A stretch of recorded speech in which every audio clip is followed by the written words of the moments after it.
Hello! This is James, King of Games. I have achieved King of Games for the month of May, and I started out trying to use the 6 Samurai. After I made my 6 Samurai deck for the last video with cutting of the 6 Samurai, I thought those double attacks was just so great. And actually, in that video I was Legend Rank 2, and 6 Samurai got me all the way up to Legend Rank 3, but they were unable to answer the challenge of a certain powerful group of women, so I had to bring my own powerful group of women to bear on the situation. I had to return to the loving embrace of the harem.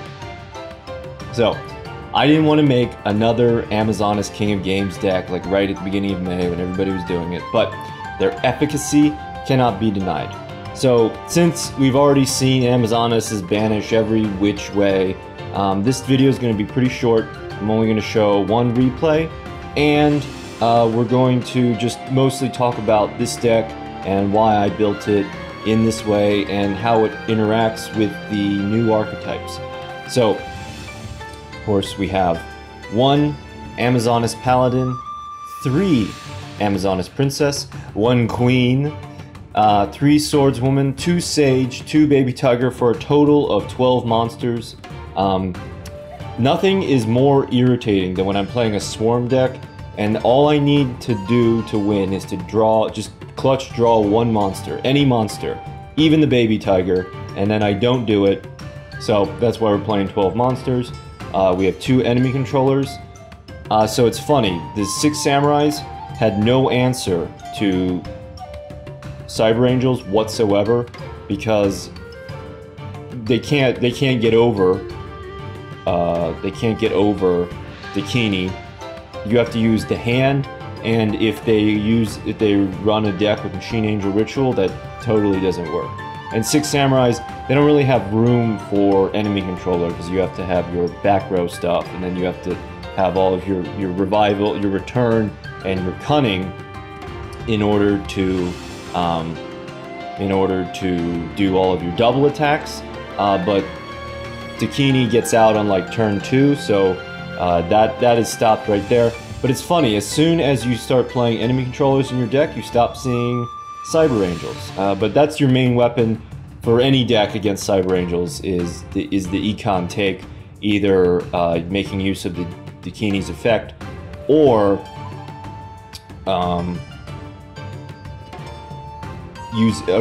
just tribute taking and attacking with Dakini herself. Only 1 Amazoness willpower, so I made the full bush video. We had like 3 willpower and no chalice, but Sylvans are making more of a comeback. So we had, like right when Sylvans came out, there were tons, and then Amazons came out and they went down a little bit, and then now we have all these new archetypes that Sylvans can prey on again. So, you know, we're seeing like kind of 75% of maximum Sylvans. So we need to exchange our extra willpowers for our chalice. But this is going to be a good card in like all decks going forward. So it's a good card to try and get. And of course, 3 Amazoness Onslaught. And this is the money card. This is the banish card. If it's destroyed, you can special summon another Amazoness. And during the battle phase, you can ambush your opponent with an extra 500 attack points. Just truly a magical, lovely card. But that's all our support. Let's talk about the harem. So of course we have 3 Princess. She's Amazoness Queen. So this card's full potential has yet to be tapped. We can still I don't think you can contact fuse her. Can you contact fuse her into Amazoness Empress? Anyway, Amazoness Empress is another card, and she needs Queen and I think any other Amazoness to... Yeah, no, it's not contact fuse, because with Baby Tiger that would be crazy. You can search your deck for any Amazoness card. So with Princess, that's why obviously we always want the ambush, but then we can also get willpower if we need it, the full bush card. 3 Amazoness Swordswoman. So Amazoness Swordswoman, The main win condition of Amazoness is just banishing everything and then attacking again until your opponent is done. Amazoness Swordswoman provides an alternate win condition by reflecting the damage back onto your opponent, right? Sage is probably the weakest member of the tribe, but she's good at forcing out those econs when your opponent doesn't necessarily want to use them, and then you can ambush summon a bigger monster and you can win a lot of games that way by baiting. It's not baiting, you're forcing the econ with Sage, and then you can ambush with, you know, 2,000 damage or like 2,500 damage, right? Which brings us to Amazoness Paladin, the sexiest Amazoness. So she's really good for just the extra muscle and presence of having a natural 1,800 attack, and that 300 attack point difference is actually pretty significant, and that lets her withstand, for example, a martial leaf. A martial leaf can crash into a swordswoman and destroy your monster.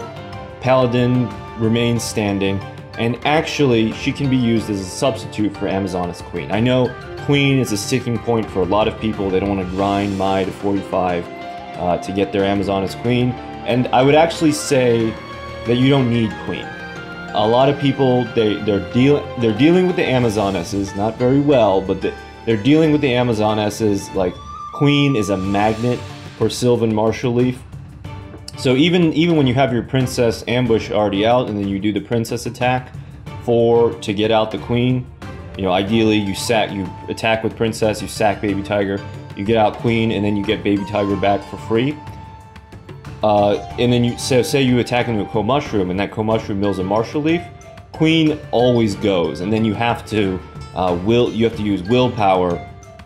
So in some Sylvan games, I don't even go for Queen. I just go for Swordswoman, and then I keep Queen if I need her when the Martial Leafs are low. So the first mill, they have the best chance of getting their Martial Leafs, and then as they keep milling them, then Queen is safer, and then I can just protect my life points in the mid game with Queen. But again, you can substitute her. So actually, with all of the non-battle destruction that we have in Duel Links, Queen is not really at her maximum right now. So I would say, you know, her main use is as a sexy and large 2,400 attack point body to get that finishing damage in, and Paladin can serve that purpose. You don't even need to level up Mai. You can use your ultra rare tickets to get Amazoness Paladin. So that's Sage, and then Baby Tiger, free money, easy free money. Back to Chalice for a little bit, and we're using restart. Obviously we want to restart for either Princess or Ambush, and then Chalice is just going to be a good flexible card for us in like in every match. So like in the mirror match, you're going to Chalice the enemy Princess. You want to prevent the Anki from attacking over your head with Destiny Heroes. One time I even chaliced a Dakini to prevent it from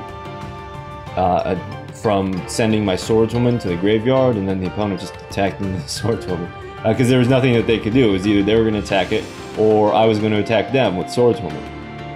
And they were going to get damaged either way. Oh, and the Noble... Alright, so let's talk about two matchups. So the two main archetypes that came out of the new box, I think, are the new Samurais. So basically, the only way that the Samurais can deal with Amazons is with hand, with that indirect destruction. But that's very inefficient, right? They have to juggle their Dojis and their Kizarus in order to get the hand, and then it costs them a normal summon or it costs them a Return of the 6 trap card. Let's see here. This card, it costs them a Return of the 6 in order to get her out, and then they just remove one Amazoness. So it's very easy to outswarm the Samurais, and even with all their double attacks, Amazoness Swordswoman just reflects the damage right back in their face. And then Noble Knights. So Noble Knights rely on their main form of protection is Noble Arms of Destiny. They don't run a lot of weird back row because they need all the space for their equip cards. That's their weakness. And this protects them. So you have to basically destroy the monster twice. But if you have your banish meta, you don't have to worry about that. So this is obviously if they open with the merge route. If you're playing a money Noble Knights deck and they have the merge route, and then they just play a noble spell, a noble arms on the merge route, and then that lets them special Dristan, and then they destroy the arm, and then they can flip the noble arm back to the Dristan, and then Dristan destroys your princess before she can even attack. Obviously, that's a bad day, but with the banishing, we don't have to worry about like it negates the main form of protection of Noble Knights. So that's a pretty good matchup. And then obviously their weakest matches are Sea Stealth and Gears, but because there's so many Sylvans, we don't have to worry about those. Sylvans totally destroy Sea Stealth. They're good against Gears, and Amazoness is able to take advantage of that ecosystem. Now, I have but a single replay to share, but it is one that demonstrates true harem mastery. Okay, let's go, wait, before I forget, shut you down very quickly. Now let's go into our replays. Just today. Alright, Bandit Keith versus Yugi Moto. And then, and another thing about the Chalice. So if you're playing against a Sylvan's player, and you have Chalice in your hand, and you're attacking into their face down, or you're going to attack into their face down. The question is, alright, and we're going second. The question is, do you set the Chalice? Alright, and he goes restart, and we see that it's Sylvan's. So I know, because he's resetting a hand, alright, this is exactly the thing I'm going to talk about. Because he's resetting a hand full of Rose Lovers and Carrot Lovers, I know that this is not an experienced Sylvan player. Because an experienced Sylvan player is not going to restart for the Coal Mushroom. They're going to take their Rose Lovers and they're going to take their Carrot Lovers. They're going to set the Carrot Lover, and then when he gets destroyed and sent to the graveyard, they're going to do the trade, and they're going to get their special summon monsters. Right? Sylvans, they run like 6 or 7 big monsters, and so he has a good chance of drawing into that for his Rose Lover special summon. So in this case, I know that the face down is not one of these. Because if you think that the face down is Rose Lover or Carrot Lover, there's really no way to tell, but in your gut, if you think that the face down is Rose Lover or Carrot Lover, you want to set that Chalice so that next turn you can negate the effect of the Guardio. If, however, you believe that it is a Coal Mushroom, you want to keep it in your hand, and then you want to negate the Coal Mushroom when you attack into it and flip it over. That doesn't apply here because we don't have Chalice, but that's how I played around the Sylvans. Is this an experienced player? Is this not an experienced player? And it's like, how many emblems do they have when you see the opponent info? Like, how long does it take them to restart? Like, are they using grit? All of that kind of stuff. Okay, but we open 2 Princess, an ambush, and my Valentine. Alright, so our turn, we're going to draw a Baby Tiger. Alright, this is perfect. We go Princess, grab an ambush, and then we use this Princess's effect, right? Get the maximum value, sack the Baby Tiger, get out a Swordswoman, and then Baby Tiger comes back. Now we see that it is a Coal Mushroom, but we have this impenetrable wall, or not impenetrable, but this very strong wall of monsters that's going to soak up those Martial Leafs and soak up those attacks. So we see his tech cards, Jar of Avarice, Wall of Disruption, and a Dark Core. And like I said, all right, so this is the situation that I was talking about with Swordswoman versus Queen. Again, Queen is just a magnet for the Martial Leafs, and you want to use her to protect in later turns if you even need later turns. So we're just going to get out the Swordswoman for the Swarm. And also, Queen is not good if, say, your Princess attacks into a wall of the D, because then you have 2 monsters. Princess then has 0 attack and cannot die, and then she's just a big damage sop your opponent can just keep repeatedly attacking into her 0, and that can lose you games. So be aware of the Wall of Daddy. But there's no Wall of Daddy. Our opponent is going to normal summon a Martial Leaf and attempt to destroy our princess, because that's really the correct approach with Amazons. You just have to attack into them. Like, you can't be afraid of the banish. They're going to banish your stuff. You have to just try and outswarm them and prevent them from getting more monsters. In this case, we go Onslaught, and now, you know, we could get our other princess, then we could special summon with Onslaught, and then so we would have 3 attacks, and that would get him down to like 300, 400 life points. But this is my rank up match. Let's just win in this turn. Let's just finish this out. But how are we gonna finish this out? How are we gonna play this fiddle? So now you can banish that opponent's monster. If this card in the field is destroyed, you can target. No, not that.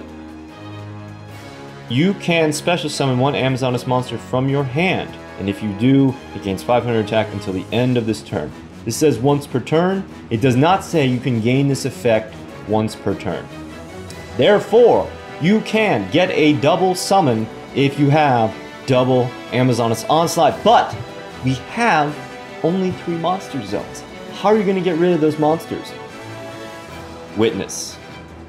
We go Princess. Add an ambush.